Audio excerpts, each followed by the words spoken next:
sebuah keluarga Sontoloyo yang semuanya itu koruptor. Cukup sudah Mulyono dengan kebohongannya, ketengilannya, ketakaburannya, kebengisannya, dan lain sebagainya, memperdaya kita selama 10 tahun. Orang ngono lho Mbah Amin.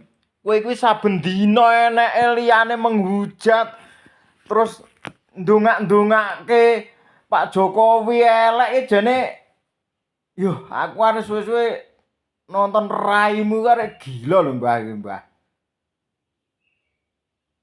Jokowi iki presiden kita, aja dielek-elek. Bangun Indonesia kaya ngono. Nek presidene kowe ora iso lho Mbah kaya ngene iki Mbah.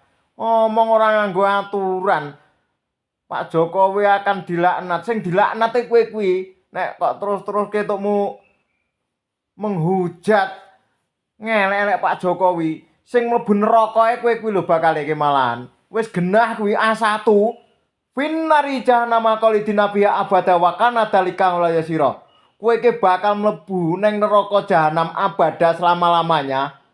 Wa kana dzalika la yasira, dan itu mudah bagi Allah. Rungokno kupingmu Mbah. Aku iso dalil, ora mung kowe.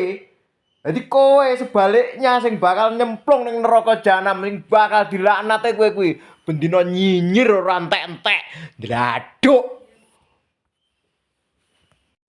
Sebuah keluarga Sontoloyo yang semuanya itu koruptor, ya. Kemudian dibiarkan, ya, sementara kepentingan bangsa 280 juta yang sesungguhnya itu adalah punya kedaulatan rakyat kemudian akan disisihkan, ya. Jadi ini sesuatu yang tidak masuk akal. Oleh karena itu kita semua harus mengawasi kegiatan dan kelakuan Mulyono sekeluarga. Jangan sampai mereka bisa merusak masa depan bangsa. Cukup sudah Mulyono dengan kebohongannya, ketengilannya, ketakaburannya, kebengisannya, dan lain sebagainya, memperdaya kita selama 10 tahun. Nah, kita jangan malas berdoa supaya Presiden Prabowo nanti dapat mengatasi satu demi satu gunungan masalah berat yang diwariskan oleh Mulyono alias Jokowi. Nah, saya mengharap Badan Intelijen kita pasti mengetahui sejauh mana Mulyono membangun hubungan dengan RRC. Jadi panggung depan saja sudah terlihat berbahaya, ada kemungkinan panggung belakangnya justru lebih berbahaya lagi. Ya, we never know. Ya. Jadi kalau misalnya Jokowi betul berani nekat melakukan apa yang saya khawatirkan di atas, tentu karena dia yakin akan di-backup oleh RRC. Jadi abang asuhnya Xi Jinping itu bersedia membantunya. Nah, ini saya yakin. Nggak terpisahkan sesungguhnya langkah-langkah Jokowi from the very beginning, ya, dan mengelola pemerintahnya itu memang kiblatnya atau nasihat abangnya atau pamannya itu namanya Xi Jinping dari RRC. Ada banyak kesamaan antara dua oknum ini. Ya. Nah, karena itu saudara-saudaraku bangsa tanah air, saya yakin, ya, kalau sampai misalnya Mulyono Jokowi ini itu berani masih menggalang-galang, ya, sisa-sisa kekuatannya itu dengan mengundang kepala desa atau lurah, bupati dan lain-lain, itu betul-betul memang dia bodoh sekali, ya. Sudah bodoh, konyol, tapi kemelindi atau kemerundu, ya, luar biasa, ya. Nah, jadi saya mengajak bangsa besar ini, ya, untuk memantau sungguh-sungguh, ya, supaya sepak terjang Jokowi Mulyono ini, ya, harus dikonten, ya, tidak dibiarkan lepas bebas, ya, karena dia ini sudah mata gelap, sudah kalap, ya. Bisa saja kemudian dia mengganggu, ya, membuat kisruh, rusuh, ya, semrawut politik kita itu, ya, dan di situ dia bisa melakukan aksi-aksi bunuh dirinya.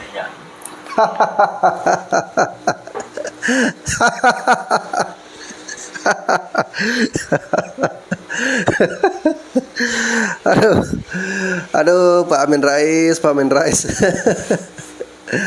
Bapak Amin ini bikin saya jadi tertawa guys ya. Makasih ya Opa udah bikin saya tertawa, bikin saya menjadi lucu guys ya. Lucu mendengarkan ocehan dari Opa Amin ini ya. Jadi Opa Amin ini menganggap bahwa Pak Jokowi ini bodoh guys ya. Dia bilang Pak Jokowi keluarga itu keluarga Mulyono Sontoloyo, lalu selama 10 tahun ini penuh dengan kebohongan ya. Nah yang membuat saya aneh guys ya adalah ketika Opa Amin Rais ini begitu membenci Pak Jokowi, namun di sisi lain dia mengajak kita semua untuk mendoakan kepemimpinan dari Pak Prabowo ya. Menurut saya ini udah gak fair lagi. Harusnya menurut saya Opa Amin Rais, jikalau Opa tidak suka dengan Pak Jokowi, harusnya dengan Pak Prabowo juga ya. Karena Pak Prabowo itu kan di-endorse oleh Pak Jokowi. Pak Prabowo itu kan didukung oleh Pak Jokowi. Dan Mas Gibran kan bersama dengan Pak Prabowo ya, menjadi wakilnya. Nah ini nanti gimana nih Pak Amin Rais ya, melihat Pak Prabowo dilantik bersama dengan anak Pak Jokowi. Apakah Pak Amin Rais nanti akan terus dengan penyakit hatinya itu, atau gimana setelah Pak Jokowi turun dari jabatannya? Saya yakin ya bahwa Pak Amin Rais ini punya kebencian secara personal nih kepada Pak Jokowi. Bisa jadi selama 10 tahun kepemimpinan dari Pak Jokowi, Pak Amin Rais jarang diundang untuk mengikuti event-event kenegaraan, ya acara-acara penting. Ya 17 Agustus di IKN kemarin Pak Amin Rais nggak diundang. Harusnya diundang guys ya, karena beliau ini kan tokoh reformasi, tokoh penting. Tapi karena mulutnya ini yang nggak bisa direm lagi, yang asal berkoar-koar, akhirnya nggak diundang, nggak dianggap, nggak dihargai lagi oleh pemerintahan atau Pak Jokowi. Jadi untuk Opa Amin Rais yang sabar ya Opa, sebentar lagi Pak Jokowi akan segera turun dari jabatannya ya. Jadi Opa nggak usah khawatir ya, silakan nanti Opa membangga-banggakan Pak Prabowo dengan kepemimpinan yang baru ya, silakan ya. Terpenting Opa harus bersabar ya, jangan ngajak orang-orang untuk people power atau mau turunkan Pak Jokowi, karena tinggal dikit lagi nih, kita tunggu waktu Pak Jokowi dengan sendirinya beliau akan turun kok ya.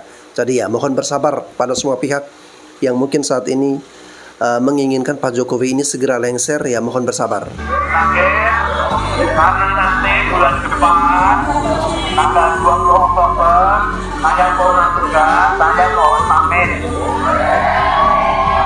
Saya ingin mohon pamit ya. Dan mohon maaf bulan. Kalau ada hal yang kurang berkenan tidak disampaikan semuanya.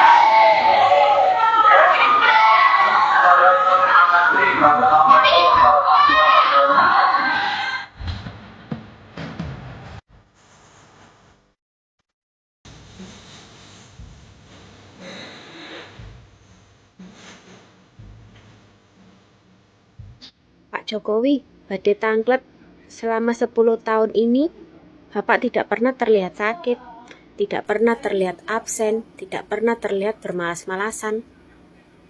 Malah semakin hari semakin bertambahnya usia, Bapak semakin terlihat tua, terlihat kurus, terlihat botak, terlihat hitam, matanya semakin cekung. Bapak ini tidak pernah sakit atau sedang menahan rasa sakit. Bapak tidak pernah lelah atau hanya Bapak berpura-pura kuat. Pak, saya juga 10 tahun berjuang di luar negeri. Sakit juga saya tahan-tahan, bukan karena saya tidak pernah sakit. Semangat ya Pak. Banyak orang kepanasan di saat kita masih membela seorang Jokowi. Apa salahnya? Kita membela seorang Jokowi karena pantas untuk dibela, pantas untuk didukung, dan pantas untuk diberikan apresiasi. Karena kita seorang rakyat Indonesia yang melihat apa yang sudah dikerjakan oleh Bapak Jokowi selama hampir 10 tahun ini. Bapak Jokowi sudah memberikan dampak yang luar biasa untuk bangsa Indonesia. Apa yang mau dimunafikan? Siapa yang lebih baik daripada Jokowi saat ini? Kita berharap seorang Prabowo yang akan meneruskan Jokowi mendatang akan menunjukkan hal dampak yang positif, minimal sama seperti Bapak Jokowi ataupun lebih daripada Bapak Jokowi. Kami pendukung Jokowi akan tetap menjadi pendukung sebagai loyalis, sebagai akar rumput, di mana nantinya Bapak Jokowi mendukung siapa. Kami paham apa yang Bapak Jokowi dukung adalah hal yang terbaik untuk bangsa ini. Jokowi itu boneka PDIP dulunya, jadi ya gak punya wewenang. Lah ya kuwi ya ngerti kan? Lah ya kuwi ya paham gimana sebesar apa powernya PDIP terhadap negara kita. Kuwi kowe ngakoni, kowe ya ngerti kan? Berarti ikan Jokowi versus PDIP misal. Terus sampean ngomong Jokowi ku boneka. Saiki enek toh boneka iso ngeroyok Freeport. Presiden-presiden sing biyen-biyen gak enek sing mampu coy. Jenderal, kiai, lulusan Jerman, anake pendiri PDIP gak iso ngeroyok Freeport, gak iso. Gak bisa coy, gak bisa. Jokowi tukang kayu coy, iso. Gelut karo asing perkara nikel, gak wedi. Boneka lho kuwi. Yo kan? Gak iso. Susah memang nek melawan saudara sendiri ki angel, Bro. Kowe iki kedunya ya sadar, kowe iki ya ngerti ya kan. Kuwi kowe ngomong gak punya wewenang. Berarti kowe kan ngakoni power-e segede apa PDIP. Sekelas presidennya gak iso nglawan. Tapi nyapa kok melawan asing kok penak? Pak Karno biyen ngomong kan, perjuanganku akan lebih mudah karena aku melawan penjajah. Perjuangan kalian akan lebih susah karena kalian akan melawan saudara sendiri. Jajal kue bacokan karo dulurmu, mateni dulurmu. Kue pikir-pikir toh. Tapi nek mateni maling, mateni wong liya, wong asing sing arep menyakitimu. Kue mikir apa ora, jelas ora. Kuwi sing dialami Pak Jokowi, sing diomong Pak Karno mbiyen, sing dialami Pak Jokowi saiki. Jadi ki judulnya Jokowi versus everybody. Paham kan? Iya kan? Masuk gak paham? Jadi banyak pembenci Jokowi ini mengatakan setelah tidak jadi presiden Jokowi mau jadi apa? Hanya gelandangan politik. Hai, menurut saya itu hanya hayalan kalian saja. Harus diingat ya, masanya Jokowi, pendukungnya Jokowi itu lebih besar daripada masa partai Anda. Ya, tidak ada apa-apanya. Bahkan ya, setelah Jokowi tidak menjadi presiden pun nama beliau akan tetap harum. Bahkan menjadi pertimbangan hal besar di mana Jokowi berlabuh ya. Dan di tahun 2029 itu beliau akan mendukung siapa? Disitulah akan menjadi gedoran kekuatan besar dari masa Bapak Jokowi. Jadi harus ingat itu ya. Bapak Jokowi pun ditawarin masuk partai sana sini, tapi Bapak Jokowi masih memikirkan itu. Karena apa? Tanpa partai pun Jokowi juga sudah memiliki masa. Bapak Jokowi mau bikin partai sendiri aja mampu gitu loh ya. Ya mohon maaf aja nih, bukannya sombong ya, tapi faktanya memang seperti itu. Jadi ya jangan banyak berhayal lah ya. Lihat dan simak video ini baik-baik ya. Iki podo-podo heboh berita ini ya. Megawati dan Puan memakai private jet Gulfstream G450 untuk kunjungan ke Harlah PKB. Siapa sing numpak private jet ini mau? Sama pakai Gultom J450 private jet juga. Sopo itu? Wong wedok sing numpak iku. Gak asing kan? Gubernur terbotit metu DCI iki ya. Iki mau sensor anu iku, manual. Iki udah delok video nih. Anies memakai Bombardier Global Express. Ganjar memakai private ZN2409K. Witeski Aviation Raytheon Hawker 800 XP. Untuk safari politiknya, Pak Mahfud MD melok-melok seperti itu gitu loh. Begitu metu kok kabinet nyalon gak dadi, kok melok-melok benci seperti itu gitu loh. Delon ya. Sama. Dalam agenda politiknya pakai private jet juga. Mahfud MD memakai private jet untuk kegiatan safari politiknya. Gimana Cak Sobari? Melek matamu. Ya. Pakai otakmu, ya. Sorry Pak Sobari, sama ini wong guru besar nih gak salah bener para Madinah atau di mana ya. Tapi ternyata moral kamu, mental kamu itu mudah untuk terbeli. Zamannya Anies seperti apa kamu? Wadah menjelek-jelekkan Anies. Loh, tapi saya sekarang waduh nek karo keluargane Pak Jokowi masyaallah. Ya, ampun sampean iki.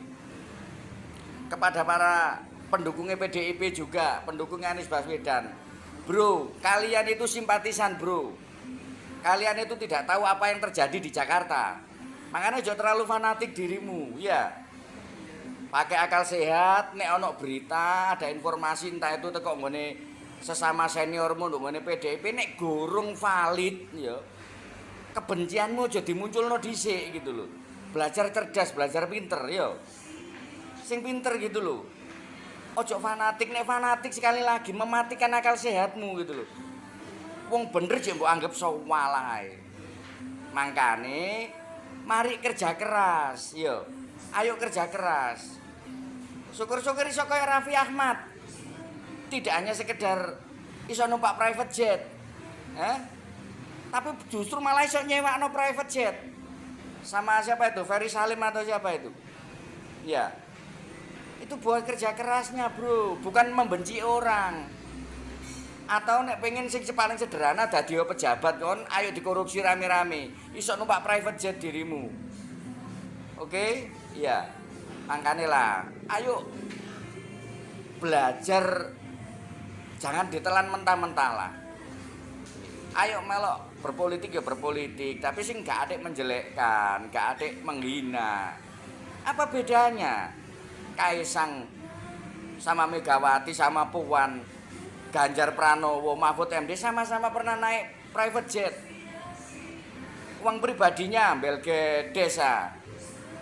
Gratifikasi jelas. Ya, artinya skornya saya 1-1. Ya. 1-1. Tidak ada alasan lagi kamu untuk menjelek-jelekan keluarga dari Pak Jokowi, khususnya Kaisang gara-gara private jet. Ya iku mau lho. Kerja keras so, golek duit sing akeh ben iso numpak private, iso numpak jet pribadi. Dadi otakmu, atimu iki gak gerengseng ae sini kudu apa ya nek enek wong atau memang sengaja kamu dibeli untuk ya iku memang menggacor ya untuk ngene medsos ya. Tapi it's okay lah. Itu juga bagian dari strategi politik. Tapi saya kira strategi politik yang tidak mendidik. Oke? Makanya kayak sore sawung ini netral. Sayang iki mau kupluke gak digawe iki mau. Ya. Loh. Kerja keras yo. Dadi kalau cek ngopine iki gak nduk ngisore wit Trembesi, nduk pinggir jalan. Koro-koro iso nduk kafe ngene. Kafe apa iki, Pak? Segelas kafe. Lho, kopine wis gelas tok. Tapi oleh nambah ya. Kalau mlebu nduk kafe ngene iki. Ya semoga sing nduk pinggir jalan UMKM tetap oleh kebagian rezeki ya. Mergo kerja keras gitu loh. Mari ini dilungkas ganti aku sing numpak private jet iki. Oke, semoga bermanfaat. Salam dari Sorsawu, bakul kembang. Oke guys ya, jadi sebentar lagi Pak Jokowi akan segera turun nih dari jabatannya dan digantikan oleh Pak Prabowo. Jadi bagi teman-teman di sini yang menginginkan agar Pak Jokowi ini segera lengser ya bersabar aja, tinggal menunggu waktu ya. Jangan kita gerasa-gerusu menuntut bahwa Pak Jokowi ini harus segera lengser sebelum jabatannya berakhir. Ini tinggal beberapa waktu lagi, jadi mohon bersabar ya. Terlepas dari kelebihan kekurangan kita benci atau cinta kepada Pak Jokowi ini, ya apapun itu kita harus tetap memberikan apresiasi karena Pak Jokowi sudah menjadi presiden bagi Republik kita ini kurang lebih selama 10 tahun. Dan sebagai manusia jelas ada kebaikannya, ada juga kesalahan-kesalahannya, dan tidak ada yang sempurna guys. Setiap pemimpin itu tidak ada yang sempurna, pasti ada kekurangan dan kelebihan. Yang terpenting kita fokus untuk masa depan bangsa dan negara kita ke depan, untuk kita semua masyarakat Indonesia. Yang kita harapkan adalah setiap pemimpin-pemimpin berikutnya mereka bisa mengurangi angka kemiskinan ya, karena mayoritas masyarakat Indonesia ini masih hidup di bawah garis kemiskinan. Ya, bisa membantu meningkatkan perekonomian rakyat kita sehingga bisa mengurangi angka kemiskinan. Lalu yang berikutnya, banyak anak-anak sekolah, banyak anak-anak Indonesia yang bisa mendapatkan pendidikan yang berkualitas, dan bangsa kita, negara kita ini bisa semakin maju ya. bisa seperti negara-negara lain yang sudah maju guys. Oke guys, itu saja yang saya reaksi. Oh ya, saya lupa ya, satu pesan saya untuk Opa Amin Rais, agar Opa ya tolong jaga kesehatan di usia Opa yang udah tua ini. Kuranginlah ya sentimen-sentimen negatif, pemikiran-pemikiran negatif. Ya jaga aja kesehatannya, jaga pola makan, rajin berolahraga, tidur teratur, ya refreshing, healing kemana, jalan-jalan bersama dengan anak cucu, ya menikmati hidup aja Opa ya. Jadi daripada Opa terlalu berkecimpung dalam dunia politik yang sebenarnya bukan masa Opanya lagi ya. Oke, itu saja nasihat saya untuk Opa. Jadi mohon maaf ya Opa, saya sebagai anak muda malah nasihat Opa yang udah tua, yang harusnya Opa tuh nasihat saya yang anak muda ya. Oke guys, sampai jumpa lagi.